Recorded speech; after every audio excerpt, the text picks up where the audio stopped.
I see in glory. When the storm around me rages, blessed Rock of Ages, hide around me.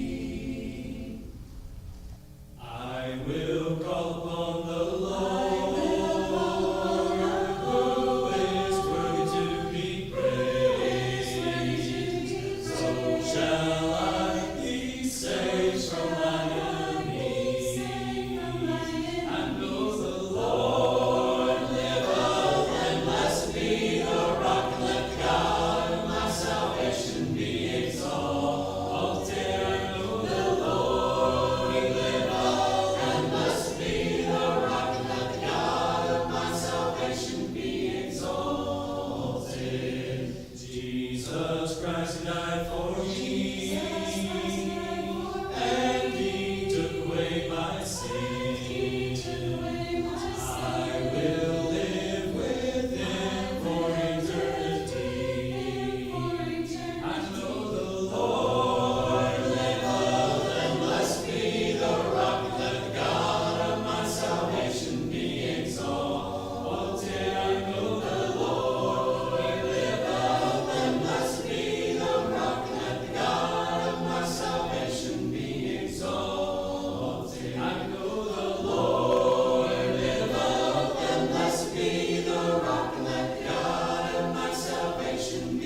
Jesus knows when I am burdened. He knows how much my heart can bear. He lifts me up when I am sinking and brings me joy beyond compare. My Jesus knows just what I need. Yes, He knows just what I need. He satisfies and every need supplies. Yes, He knows just what I need.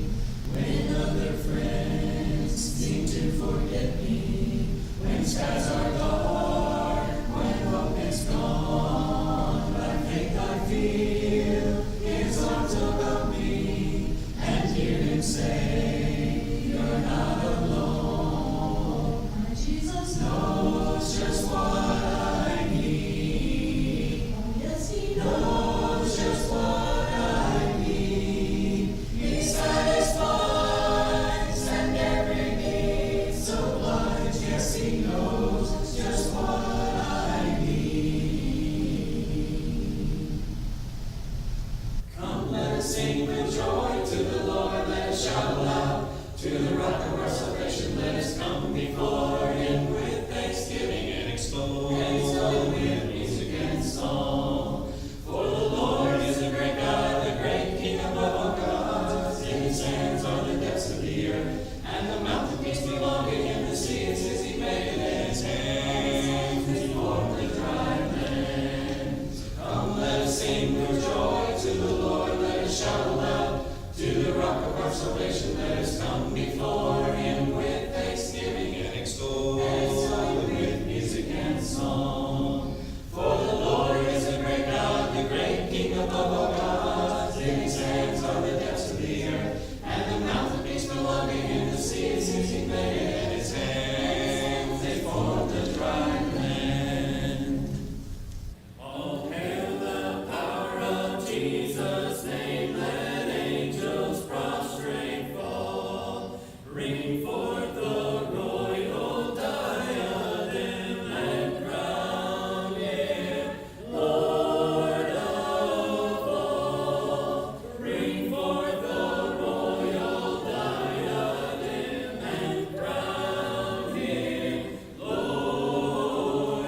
I'm distracted. I'm over here running my mouth. Doesn't take much. Good morning. Say good morning to all of us who are here, as well as you guys who are joining us digitally. Welcome. We're glad you're here. We're glad that you chose to be with us. We are, of course, still continuing to walk through the story of Abraham, Isaac, and Jacob. We are into Jacob's section now, Genesis 31, if you want to get there in your scriptures. And that's where we'll pick up this morning. There are, I said that's where we'd pick up. Now I got all these fangled gadgets, but like I said, I never had a piece of paper freeze on me.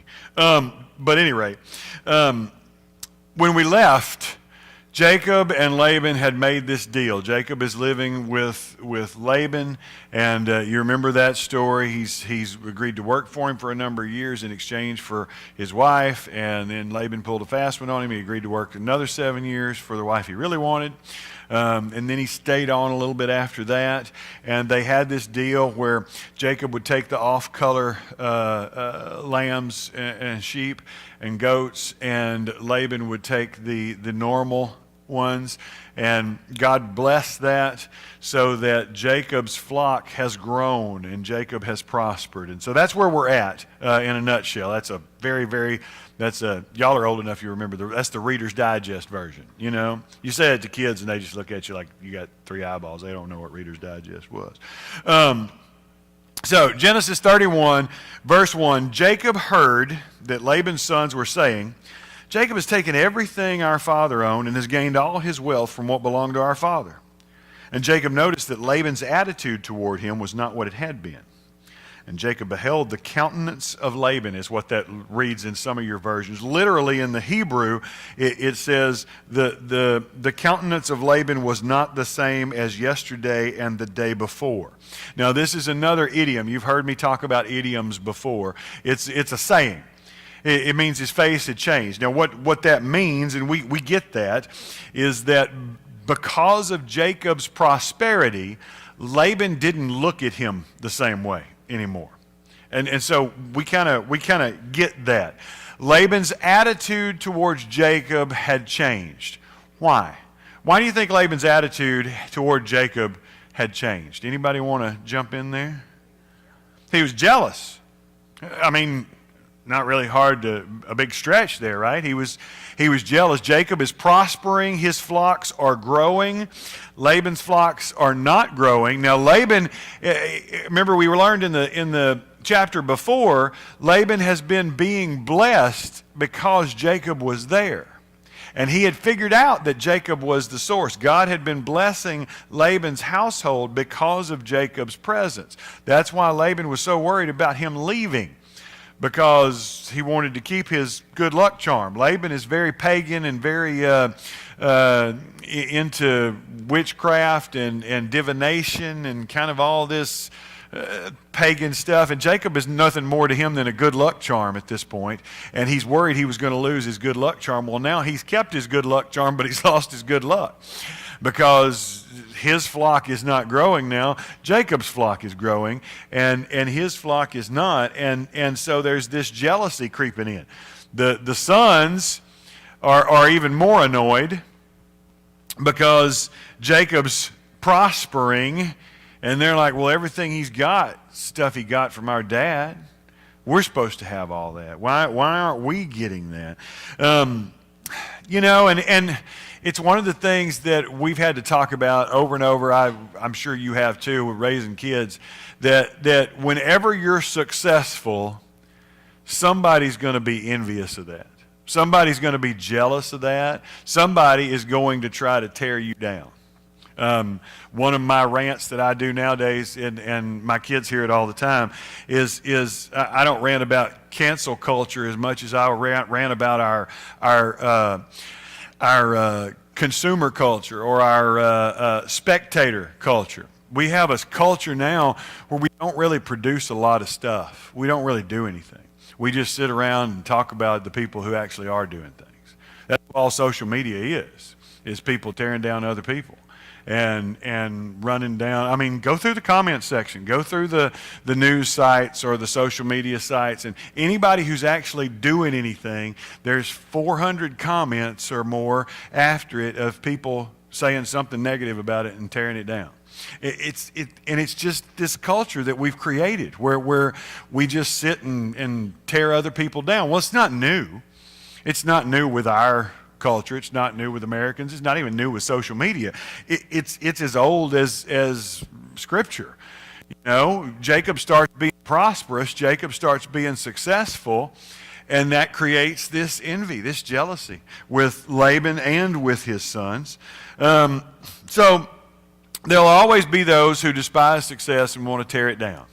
And at some point, you just got to move on. That's kind of what happens here. Verse 3, then the Lord said to Jacob, go back to the land of your fathers and to your relatives, and I'll be with you. So Jacob sent word to Rachel and Leah to come out to the fields where his flocks were. He said to them, I see that your father's attitude toward me is not what it was before, but the God of my father has been with me. You know that I've worked for your father with all my strength, yet your father's cheated me by changing my wages 10 times. However, God has not allowed him to harm me.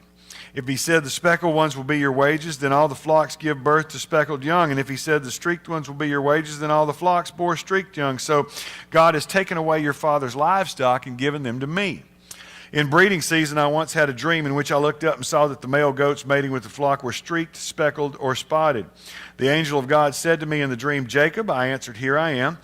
And he said, look up and see that all the male goats mating with the flocks are streaked, speckled, or spotted, for I have seen all that Laban has been doing to you. I am the God of Bethel, where you anointed a pillar and where you made a vow to me. Now leave this land at once and go back to your native land. Now, there's a lot interesting going on here because I think we're seeing a little bit of maturity in Jacob. We haven't seen a lot of that. Jacob has not been to this point a godly man. I mean, really. Jacob's been a guy who was very much out for Jacob. And as God interacted with him, you know, we saw him negotiate. God references Bethel right here, which is where Jacob saw the vision. He named it Bethel, which means house of God, house of the Lord. And so God's saying, I'm the same one who came to you there. I'm the same one who gave you that vision. And remember, in that place, Jacob then, he wasn't as much worshiping him as he was negotiating with him. Well, if you do this for me and if you do that for me, then you'll be my God. And so God is still with him despite Jacob's being Jacob. And so, but what I also find interesting here is he calls his wives out and has a discussion with them. Now, Jacob hasn't been real worried about what his wives thought about anything. And we've talked about culturally how little women had value in that society at this time. So one of our questions this morning, why do you think Jacob felt it necessary? Why do you think Jacob felt it necessary to to justify his decision to leave to his wives? Why do you think he felt it necessary to talk to his wives? I mean, we know in our culture, yes, I wouldn't pack up and move without consulting my wife. But that's not really the cultural norm in that place. But he seems to feel it necessary to justify to them why he made the decision. He gives his reasons as to their father's dishonesty, as well as God giving him a vision telling him to go. And so he's got all these reasons. So why do you think, why? Why did he do that? Why do you think he needed to do that? Anybody got an opinion on that? Jerry.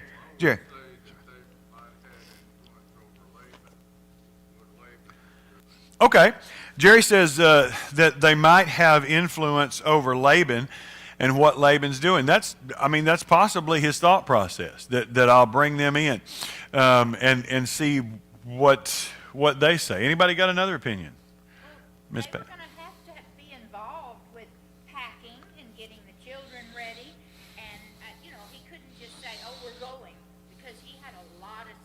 He had a lot of stuff. Miss Pat said they were going to be involved with packing and getting the kids ready. He's got a lot of stuff. He's got a lot of kids at this point. Well, I don't know how old they are in the course of this. You know, they're probably all different ages actually. But he's got a lot of stuff to move. A lot of flocks, a lot of people, a lot of I don't know if any of them are old enough that they've taken wives at this point. There may be grandkids involved here. I don't know, but I know his holdings are extensive, and so he is going to need them to be part of this move. I think you're right. I think he's going to need. Julie, is your hand up? Oh, okay. I didn't know if you were just. I'm not sure if this is it or not, but he also wanted them to know that his God took care of them. It's almost like he's assuring them that he's got a God who actually looked after them. Exactly. Julie said that it's almost like he's assuring them that his God is looking after them as well. We forget that these two daughters are offspring of Laban. When they leave the first time, what does Rachel do? Rachel steals or is it this time when Rachel steals the household gods? I'm all confused. It's this time, Rachel, because they're still pagan. They're still a little bit on that. And so I think you're right. In some ways, he's evangelizing them and telling them, look, because they haven't had the experience at Bethel. They haven't had the visions. They haven't had any of this stuff, and so there's something to that where he's telling them, this God who has blessed me and created all this blessing, all this flock that has come about because of this, is the one who is telling me to leave. And so as we have been blessed by this, we're gonna follow that. So now my next question though is, I don't know about you. I've never experienced, God's never given me a vision and said, Jeff, move. Now, I have felt in my life that that God has told Jeff to move. Not like that, and not lights from the sky, or I'm not saying I have a direct line or anything like that, so don't hear that. But I do feel like there was times in my life when I was told to move. I'm about to spill that all over me. So two phases in this question that I want us to talk about. Does this happen to us today? And if so, how? Have you ever experienced, felt like God was directing you to do something? And how did that work? I mean, I'm just curious. This is not and you may not be comfortable sharing that, and that's okay. I'm not going to call you out or call your name. I'm not. But I'm interested to hear what you have to say, because I know what I believe, what I think, and that and $5 will buy you a cup of coffee. But what do you think? Does this still happen today? Does God still direct our paths like this? And if he does, what does that look like? If he doesn't, then why not? And so anybody feeling brave, want to jump out? Nobody? It's so quiet. Yeah, Gary. Okay. His word speaks to us in many different ways. Okay. I can tell you, Jeff and I are not near as young as you might think. All right. But we have children. 12. All right. But they start, my oldest one, 54, and our youngest one, 13. And we got him when he was 4. And people say, why would you do that? Well, I was adopted. Everything I have is because of my parents, because of the church, because of that. I've been blessed in ways that I can't even comprehend. And I think that we have to look to what God wants us to do. Mm-hmm. Not necessarily what you want to do. Mm-hmm. Now, that sounds kind of crazy in America. Oh, yeah, we always do what we want to do. That's the way it is.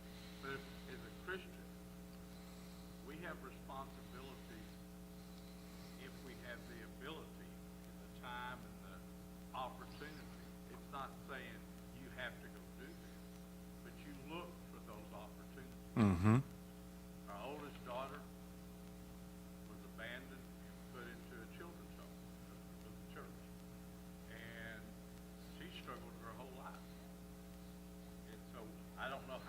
helped her, to not help her, but we gave her a family Mm-hmm. and who she was. And it's kind of the same now. And so, you know, they're not our grandchildren or our great-grandchildren, they're our children. And that is a little bit unique, but I felt like I've been that way in my wife. We could do that. Now, what do we do for others as much as what God has done for us? Mm. I think as we started with the last 6 that we adopted, Mm-hmm. we were nearly 60 at that time. Wow. Everything fell into place. The judge didn't question our age. He was very willing to, he turned down other people younger, Wow. but we already had a connection with the family. Mm-hmm. And so everything just worked out, and I think that's God's plan. Amen. Y'all at home, I'm sorry. I can't rephrase all that. There are some things that I'm going to try to keep you connected as much as I can, but I don't have my mic runners this morning, so, but that's okay. But to boil that down, Gary started off saying that God gives us his word, and that's one of the ways he speaks to us now, and I totally agree with that. And that one of the other things that I want to pull out of what you said is that sometimes God's telling us to do things whether it's what we want to or not. I make a joke that you never hear, you hear preachers talk about how they got called, and they got called to another work. And you never hear a preacher get called to less money in a smaller church. Isn't that interesting? But I'm a preacher. I can make that joke. But it's kind of true. And I tell some of my friends who are in ministry, be careful what you're asking for, because if you look at a lot of the callings in Scripture, they're very rarely where anybody wanted to go. I mean, look at where God sends people. It's very rarely where they were planning, where they were wanting to go. And so be careful what you're asking for. Miss Pat, your hand up. At least 3 of our moves we felt were God directed. Mm-hmm. And talking about where I did not want to go, Saudi Arabia, I mean, I'm sure. but he got a good job there. He this was during the oil problem in the later 80s and so on, and so one of the few places he found work was for Aramco in Saudi Arabia, and we had to leave our college kids, and Mm-hmm. couldn't. I mean, I was not happy. Yes. But you felt like God was directing you to make that move. Yeah, we did some fasting and praying, and as it turned out, we met some wonderful, wonderful friends. Absolutely. Had some good experience, and the company paid for our college-age kids to come visit in the summer, and a whole bunch of things. So it was good, but boy, did I not want to go. And so I think we're on the same page here that God can work in our lives however he wants to. Now, there are some times when I think we overdo that. And I've had this conversation with, you'll have the college students, and I'll go over there and hang out with them a little bit because I just like that. And I'm trying to ask God whether I should take calculus or trigonometry. And I'm like, God really doesn't care. I'm not trying to be rude, but I really don't think God cares which one you take. I think he can work either one of those paths.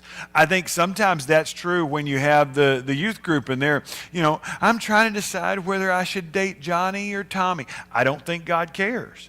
I think he can work either way. Now, there may be, I may be wrong. There may be God may not want you to do it. But I think sometimes we overdo that, and I know people who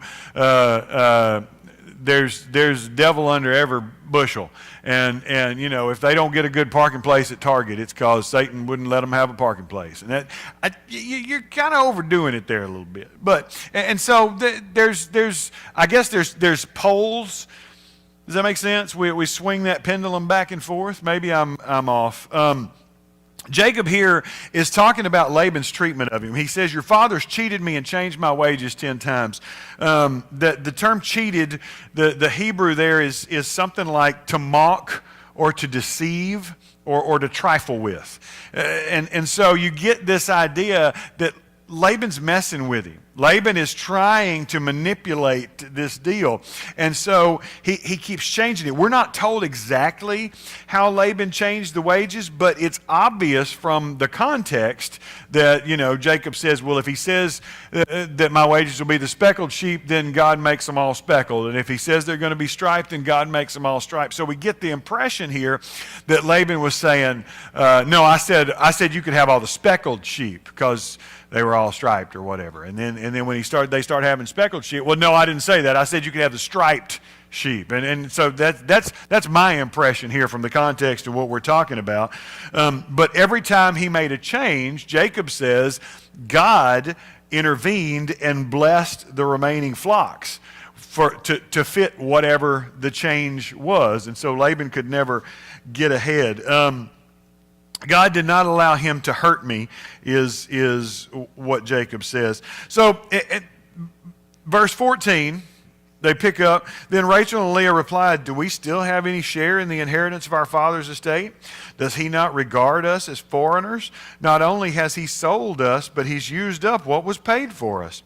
Surely all the wealth that God took away from our father belongs to us and our children. So do whatever God has told you. Now, the daughters here are a little bit bitter, right? Do you hear that in their statements? They're not real happy with Daddy, and there's some things that you need to learn about cultural expectations. There's some Hurrian documents called the mohar, or literally the wife's dowry, and this is an archaeological document that we've found, and it says that the wife's dowry, the money that's paid for the wife, is supposed to be saved for the daughter. That's part of her inheritance, all right? Because remember, in that culture, girls got no inheritance. If there were no male heirs, then it went to the nearest male relative. And so if I die, I have 2 daughters, I have no sons. In that culture, it would go to my brother or it would go to my cousin. My daughters would not get anything because they're female. But the tradition was that the wife's dowry, whatever had been paid to me for that child to get married, would be kept in trust for that daughter, that would be her inheritance. The girls here, Leah and Rachel, are basically accusing Laban of burning through their inheritance. That his greediness or neglect or laziness or whatever, that whatever Jacob had given for them, whether it be the 7 years of labor and the wages that would have come from that, or whatever it was that they were supposed to have, that he'd already burned through, he'd already utilized. And so there's nothing left for them, and so they're a little bit upset. Verse 17. Then Jacob put his children and his wives on camels, and he drove all his livestock ahead of him, along with all the goods he had accumulated in Padan Aram, to go to his father Isaac in the land of Canaan. When Laban had gone to shear his sheep, Rachel stole her father's household gods. Moreover, Jacob deceived Laban the Aramean by not telling him he was running away, so he fled with all he had, crossed the Euphrates River, and headed for the hill country of Gilead. Now, more questions. Why does Rachel steal the household gods? We kind of referenced this a little bit earlier. These are pagan roots, but why do you think Rachel steals the household gods? They're leaving They know they're leaving. They're getting everything together to leave. They're going to head out and go back to Jacob's father in the promised land and all that. And so they're getting ready to head back. And Rachel sees this opportunity. Laban's gone out to shear the sheep, so she sneaks in and steals the household gods. So why do you think she did that? Well, anybody got an opinion on that? Anybody want to take a stab at that? Say it again. They're questioning whether or not they even get their inheritance. I would think that she might be stealing them out of revenge. She wants something out of this deal. If her dad burned through their inheritance, Okay. steal the gods and sell them off and get something for them. Okay. Steve says revenge. That they're a little bit bitter at Dad. They're not happy with Dad. So we're going to leave. We're going to steal his household gods, and we'll teach him. Or maybe I'm going to sell them. Maybe I'm going to hawk them. Maybe I'm going to take them to the pawn shop. I don't know if they did that then, but Julie? She might be holding on to that good luck charm. She might think, well, they're taking me somewhere. I think I'm leaving them, but just in case. Yeah. Remember that pagan mindset, you know, the followers of Yahweh believed he traveled with them. The pagan mindset, you had the idol, and the God was wherever the idol was. And so if she is nervous, I'm going into this strange place, I'm going with my husband, but my husband's talking crazy about this God that I've never seen or heard. He says all these sheep came from this God, but I don't know nothing about this God. I'm going to take my childhood religion with me. Maybe that's it. We talked about last week that the household gods were also symbols of inheritance. That whoever possessed the household gods would get the inheritance. Now we know because she's female, she wasn't supposed to get that, but maybe she's getting back at her brothers or her dad. I'm going to take this with me, and nobody's going to get any inheritance. See how y'all like me now? I don't know. That goes back to Steve's revenge thing. Some people believe that it's that she stole them so that Laban could not divine their whereabouts. Remember, Laban said before that he's used divination. I've divined that I'm being blessed because you're here, he says to Jacob. And so we know he's into that kind of thing. And so maybe she steals them so he won't have the mojo to do that, whatever it is, and find them. The Bible doesn't tell us. This is all conjecture, and we can make guesses. And this is, you know, this is kind of fun. I play this game all the time, but we don't know. Maybe they were some kind of ephod. Maybe they were whatever. But here's my question, though, that I want us to take as far as how this interacts with us. What would be the equivalent of our household gods today? You and I don't have household gods for the most part. We don't have little shrines in our houses, things that we worship. But maybe we do. Maybe there are things that we hold on to. Okay, maybe that's it. Maybe it's the phone. Maybe you know, are there equivalents today? Do we have equivalents? And I'm not saying that you're confessing this is something that you do. Joe? Yeah. Certain possessions, family silver, all this kind of stuff. I'm going to tell you what, I have seen the biggest fights over inheritance. And I'm not going to name any names because, you know, I'm not here in this church. Some of them are in my own family. But people fighting, I mean, my family that didn't have a whole lot of stuff and didn't have a whole lot of money, and they're fighting over it. And the stuff that they're fighting with ain't worth very much, but they're fighting over it because it was mama's or it was grandma's or it was whatever. Tim, do you have your hand up? Baseball going on right now. Some type of baseball. Ooh. It's like, well, if I wear this certain shirt, There you go. He says we're in, you know, those of us who are following the Astros right now.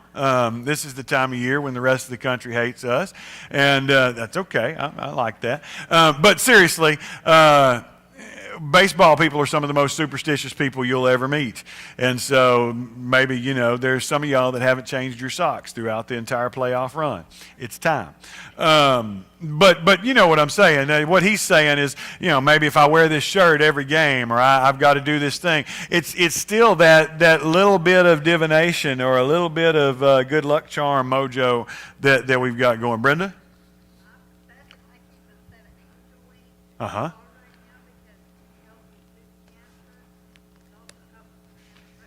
Okay. Brenda says she's going to confess that she keeps a set of angel wings in her car right now because it's helped her through her cancer and survive her car wreck, and so she holds on to that. I'm not looking for confessions. This is not true confession time. Some of y'all getting nervous right now. He's going to call me out. I ain't going to do that. But we have to admit, we do have some modern day equivalents of household gods. And it may not even be physical things. There's a lot of times that our children take things from us with them into their marriage when they go away. We did a pre-marriage class a while back and had a bunch of young couples in there that were about to get married. And one of the things we talked to them about was leave and cleave, because one of the relationship killers in marriage is that we don't leave. That we're still holding on to mama. And whether that's husband or wife or whoever, we're still holding on to daddy, and we're not moving into our new family. And I'm not saying we reject our family of origin. I'm not saying you abuse your parents. That's not what I'm saying. But I am saying, sometimes we take our parents' baggage with us, and that's not always productive. That's a metaphorical interpretation. But we do know that she takes it. Verse 22, on the third day Laban was told that Jacob had fled. Taking his relatives with him, he pursued Jacob for 7 days and caught up with him in the hill country of Gilead. Then God came to Laban the Aramean in a dream at night and said to him, "Be careful not to say anything to Jacob, either good or bad." This is interesting because Laban is obviously upset that Jacob's taken off. We know from here that he's probably more mad about losing his good luck charm than he is really about losing Jacob himself. But he pursues him. It's interesting. It's possibly between 250 to 350 miles, the area that is covered. We're not certain of the location, but that's just guesstimating on maps and such. We know he comes with a large contingent of people. And the pursuit is characterized as hotly pursued. So he's in a hurry. He's coming hard. He's trying to catch him. He's mad. And now it's interesting. Take heed that you do not say a word to Jacob, either good or bad, which apparently means leave him alone. But of course, Laban doesn't listen. Verse 25, Jacob had pitched his tent in the hill country of Gilead when Laban overtook him, and Laban and his relatives camped there too. Then Laban said to Jacob, "What have you done? You've deceived me, and you carried off my daughters like captives in war. Why did you run off secretly and deceive me? Why didn't you tell me so I could send you away with joy and singing to the music of timbrels and harps? You didn't even let me kiss my grandchildren and daughters goodbye. You have done a foolish thing. I have the power to harm you, but last night the God of your father said to me, 'Be careful not to say anything to Jacob, either good or bad.' Now you've gone off because you've longed to return to your father's household. But why did you steal my gods?" So here's Laban, still the manipulator, making these accusations about Jacob. And Laban seems to be showboating a little bit here. You know what I mean by showboating? All these other people are listening, right? They're camped here together in this place. And so Laban has got all his contingent with him. It's all his relatives, the Bible says. Jacob's got all his contingent with him, and they're kind of having this discussion publicly. This is not a private thing. And Laban seems to be making a big show of this.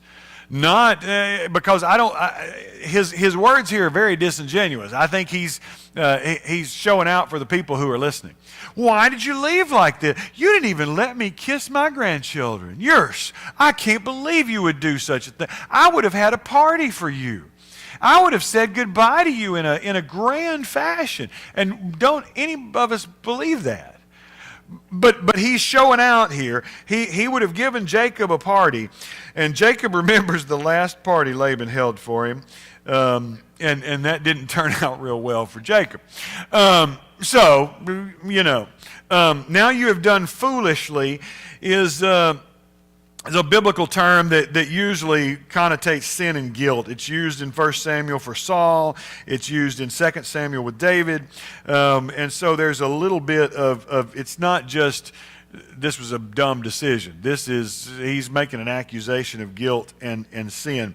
The phrase here, "in my power," is basically, I've got the stuff here. I'm strong enough that I could mess you up if I wanted to, and so he's still doing a little intimidation here. I could really hurt you if I wanted to. Now your God has told me not to. Well, no, that's not what he said. His God said don't talk to him, and you're talking to him. So we already think you're not paying a whole lot of attention to what God said, but he is showboating, and so this is Laban accuses Jacob of leaving because he was homesick, not because of Laban's manipulation, not because of fraud or trickery or all this stuff that Jacob told his wives about. So apparently the household gods were again connected somehow to inheritance or prosperity or something, because they're a big deal, and so that's the real thing that Laban gets down and asks about. Verse 31, Jacob answered Laban, "I was afraid because I thought you would take your daughters away from me by force. But if you find anyone who has your gods, that person shall not live in the presence of our relatives. See for yourself whether there is anything of yours here with me, and if so, take it." And Jacob did not know that Rachel had stolen the gods. So Laban went into Jacob's tent and Leah's tent and into the tent of the two female servants, but he found nothing. After he came out of Leah's tent, he entered Rachel's tent, and now Rachel had taken the household gods and put them inside her camel's saddle and was sitting on them. Laban searched through everything in the tent but found nothing. Rachel said to her father, "Don't be angry, my lord, that I cannot stand up in your presence. I'm having my period." So he searched but could not find the household gods. So Laban does his big grand accusation and show for the onlookers, and Jacob now does his back, because Jacob is learned from the best, and he goes toe-to-toe with Laban. And what's my crime? He asked Laban. What have I done? What have I done to you? I know you. And if I would have told you, you wouldn't have thrown me a party. You would have taken your daughters from me by force. You would have whatever. Jacob, verse 36, what's my crime? How have I wronged you that you hunt me down now that you've searched through all my goods? What have you found that belongs to your household? Put it here in front of your relatives and mine. Let them judge between the two of us. I've been with you for 20 years. Your sheep and goats have not miscarried, nor have I eaten rams from your flocks. I did not bring you animals torn by wild beasts. I bore the loss myself. And you demanded payment from me for whatever was stolen by day or night. This was my situation. The heat consumed me in the daytime and the cold at night, and sleep fled from my eyes. It was like this for 20 years I was in your household. I worked for you 14 years for your 2 daughters and 6 years for your flocks, and you changed my wages 10 times. If the God of my father, the God of Abraham and the fear of Isaac had not been with me, you would surely have sent me away empty-handed. But God has seen my hardship and the toil of my hands, and last night he rebuked you. Laban answered, the women are my daughters, the children are my children, the flocks are my flocks. All you see is mine. Yet what can I do today about these daughters of mine, or the children you've borne? Come now, let's make a covenant, you and I, and let it serve as a witness between us. Let's just make a pact. Let's just make a covenant. Let's just get along. So Jacob took a stone, set it up as a pillar. He said to his relatives, gather some stones. So they took stones and piled them in a heap, and they ate there by the heap. Laban called it Jegar Sahadutha. I know I butchered that, but get over it. And Jacob called it Galeed. Laban said, "This heap is a witness between you and me today. That is why it is called Galeed. It was also called Mizpah, because he said, 'May the Lord keep watch between you and me when we are away from each other.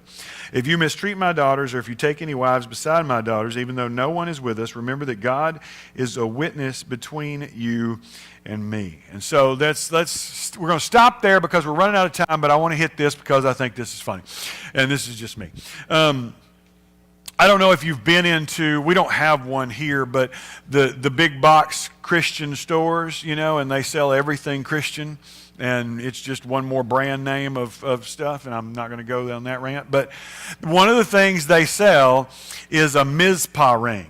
And it's when your boyfriend or your girlfriend's about to go off to college or camp or wherever they're about to go off, and your little heart's about to break, and you buy this Mizpah ring, and it's 2 rings, and it says it says this verse 49, "May the Lord keep watch between you and me when we are away from each other." And that sounds so sweet. And I walked into a store. It was Mardell when we lived in West Texas. It was in Lubbock, and I'm cracking up. I'm laughing. May the Lord watch over between, and my girls are like, "What are you laughing at?" And I'm like, you won't get it. Because they've taken this and they pulled it all the way out of context. This is not a sweet statement. This is, if you cross this line, this little idol that we made here, this little pile of rocks, if you cross this line, God help you, because I'm going to kill you. That's exactly what this is. Now, we turn that into this sweet little romantic ring thing, and it just cracks me up, and that's not worth anything. But this is how we do things. But at any rate, this is not sweet and loving. This is a threat. All right, we piled these rocks here, and if you come back across this, if I see you back on this side of this again, God help you. Because nobody's going to hold me back. God's held me back this time, but and told me not to hurt you. But we're making this pact right here, and if you come back across this line, if I see you back in town again, then God help you. God's not going to be God can't be mad at me for what I do to you. So anyway, that's where they leave it. That's where. They take this oath, they make this pact. This is the last we hear of Laban in the Bible, and probably that's a good thing. Laban goes back home and takes all his stuff with him, and Jacob goes and takes all his stuff with him, and they part ways, and it's all fine and good. We're going to end right there. So it's interesting here. This is what I want to leave you with, though. It's interesting here that both of these men, manipulators, both of these men, deceivers, both of these men are tricksters. They're very much alike. Both of them experience a vision from Yahweh. Both of them directly experience the God of Israel speaking to them. But the reactions are very, very different. I think that carries over today. One of the things that we'll talk about, they'll teach you as a young preacher, is that your job is to lay it out there. The Holy Spirit convicts hearts. You don't. And there's nothing that I'm going to say today that's going to make somebody change their life. I can present the gospel. I can present the Word of God, but I don't have that power. I don't have that ability. And that helps you not to get a big head, but it also helps you to know that whatever happens out here, you can present the same thing to 2 different people. 2 different people can have an experience with God and come away and go 2 different directions. So we're going to leave it there. That's the end. We will come back. It's very much...